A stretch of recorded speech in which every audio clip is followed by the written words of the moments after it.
Any news? Sorry. You're taking the time. Is that a good thing? Can't really say. Please be advised that Court 3 will shortly be back in session for the Crown versus King. All relevant personnel, please now make your way back to Court 3. Susby. Which means the jury's made its decision.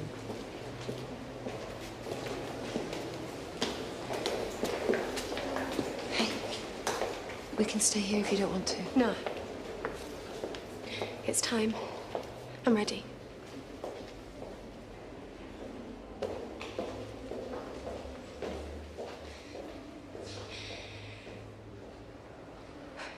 Has the jury reached a verdict upon which you are all agreed?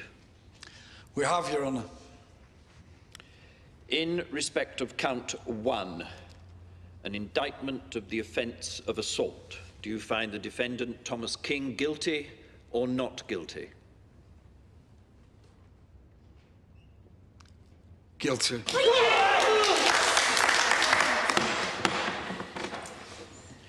In respect of count 2, the offence of controlling and coercive behaviour, do you find the defendant, Thomas King, guilty or not guilty? Guilty. Is that the verdict of you all? Yes. You may sit. Thomas King, the evidence the court has heard today places you in the highest category of culpability for your criminal actions and behaviour, though you have no prior convictions and are of good standing professionally. It is recognised that one of the factors allowing an abuser to continue unnoticed is the ability of the perpetrator to have both a public and a private face. Mr. King, your campaign of abuse against your wife went on even beyond the end of your functioning relationship. In fact, it increased in severity. I believe you have demonstrated no remorse for your actions, and you have no inclination to change your ways. Therefore, I impose a custodial sentence of 3 years. You may take him down.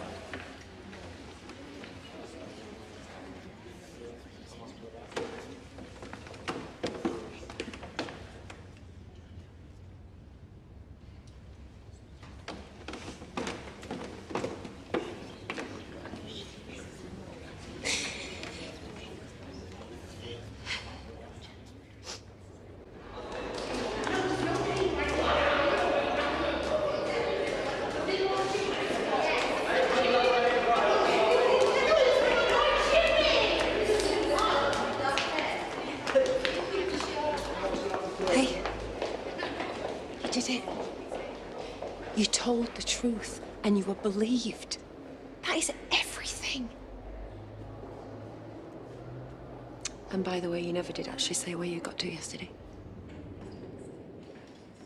I went to a support group. Everyone, this is Belle. Hi, Belle. Hi, Belle. I sat and I listened to all these brave women. Old, young, tough, clever, posh, skint, you name it. And they all had their own story. It made me think I should be grateful. They were women. My kids had started to see it all. They were young, but they'd get really upset seeing me get hurt. I knew I had to get out. For them. You know, I felt suffocated by him. Because he wanted to know everything. Where I was going, what I was doing. It became too much. I'm seeing a counsellor for some support, which is helping, but I know it'll take time. I can't even think about another relationship. And then he started threatening to hurt himself if I didn't. Saying it would be my fault if he did kill himself. My support worker helped me realise, though, that is a common tactic that abusers use, to blackmail people into resuming relationships. He was never interested in the kids. It was just a game.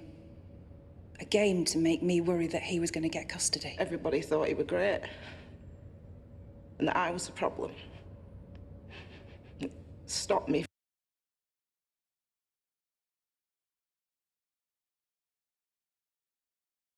from asking for any help. He still kept sending me messages, and to all my friends. They'd get fed up and then ask me to tell him to stop. But I didn't want to speak to him. They didn't get it. And a few friends fell out with me because of him. I'm settled and safe now, but that doesn't stop the nightmares and the panic attacks. It'll take time before I trust anybody again. He did that. I am proud of myself for walking away. I've built a life now that's filled with happiness and peace. I've finally realised everything that I went through with Tom, it wasn't my fault. I wasn't broken. It was him. These women, their stories, that is what gave me the strength to stand up in court today, to tell my story and to be believed, and to show there are people out there, and they will listen.